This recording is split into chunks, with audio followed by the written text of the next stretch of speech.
Okay, I had a subscriber ask what drives my grass box on my 510 drill.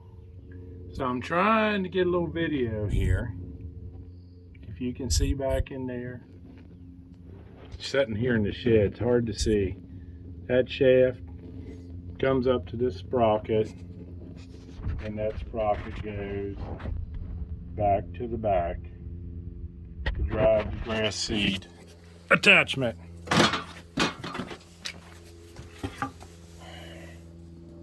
Let's see. It's kind of dark in here. But it comes, this ain't gonna be a very good video because I can't see.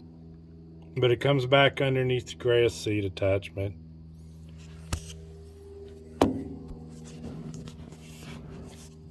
And goes up to that double sprocket, which is driven.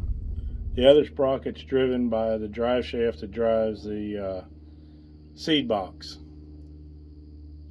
So, alright. Hope this helps.